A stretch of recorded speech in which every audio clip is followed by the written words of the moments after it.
Mesdames et messieurs, bonjour et bienvenue sur You Midi. Installez-vous confortablement devant votre média panafricain. Au plaisir de vous donner l'actualité d'abord en langue anglaise et c'est bien sûr avec vous Ndix.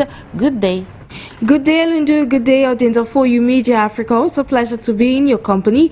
To kickstart these first segments of this bilingual news, Somaliland has suspended all talks with Somalia, accusing Mogadishu of provocation after Prime Minister Hamza Abdi Barre visited the disputed city of Lasanud, now under the SSC Katomo control and officially organized or recognized as part of Somalia by the federal government. The latest tensions in that part of the African continent contained in this report. The self-declared Republic of Somaliland has officially suspended dialogue with Somalia, citing what it called a calculated provocation following Somali Prime Minister Hamza Abdi Barre's visit to Lasanud, a contested city in the Sul region. In a statement issued Wednesday after a cabinet meeting in Hargeisa, Somaliland's information ministry accused Somalia of abandoning peace negotiations.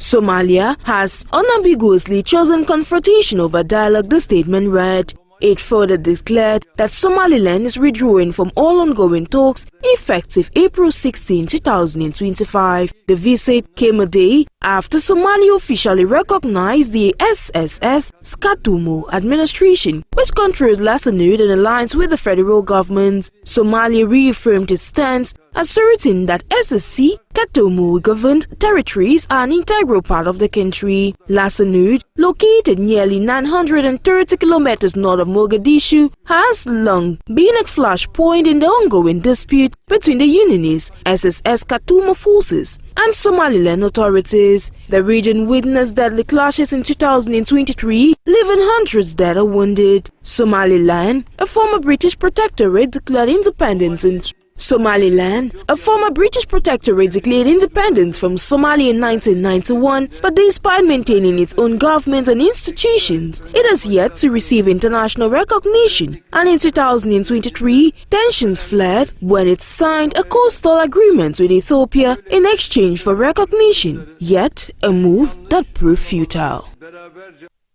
We now talk the African continent, where the president of the Socialist Party of Zambia, Fred Membe, has asserted that without industrialization, we cannot develop, pointing out that cooperation with countries like China is crucial in achieving this shift on the African continent.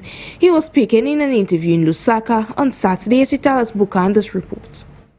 In a landmark decision, Gambia's Supreme Court has commuted the death sentence of former government minister Yakumba Toure to life imprisonment. Toure was convicted of the 1995 murder of Finance Minister Usman Koro Sise, one of the most notorious killings during the brutal 22-year rule of ex-leader Yahya Jammeh. The ruling delivered Tuesday upheld Toure's conviction but spared him from a death penalty. He will now serve a life sentence at a prison outside the capital, Banjul. The case has drawn national attention as one of the few instances where Jammeh-era official has been held accountable and comes amidst Gambia's continued moratorium on capital punishment in place since 2018. The verdict is seen as a test of the country's commitment to justice following the recommendations of a 2021 Truth Commission, which called for prosecutions related to torture, killings and other abuses under Jammeh's regime. While Gambia has not carried out an execution in years, death sentences have continued to spark debate in the West African country, and in 2022, 2 intelligence officials, including ex-power chief, was sentenced to death for the killing of activist Solo Sandeng. Internationally,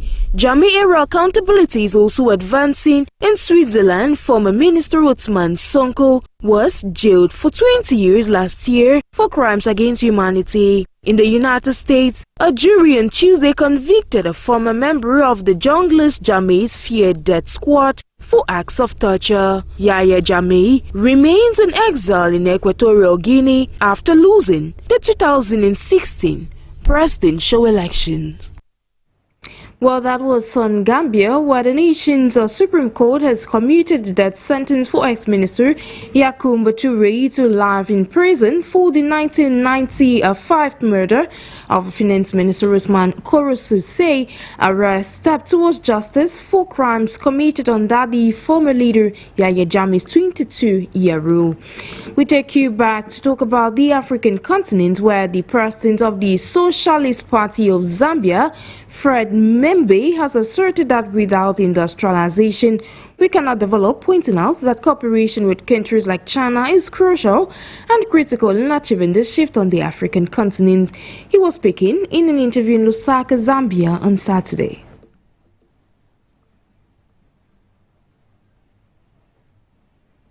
Speaking in an interview on Saturday, the president of the Socialist Party of Zambia, Fred Membe, disclosed that without industrialization, Africa cannot develop, as he called for fundamental shifts in the structure of African economies, urging industrialization and processing of raw materials within the continent. We need to begin to industrialize our economies. Without industrialization, we cannot develop. So there is a need for us to start cooperating with the countries like China that are interested in our development and ensure that our raw materials are processed here. We export finished products. That's the only way we can develop.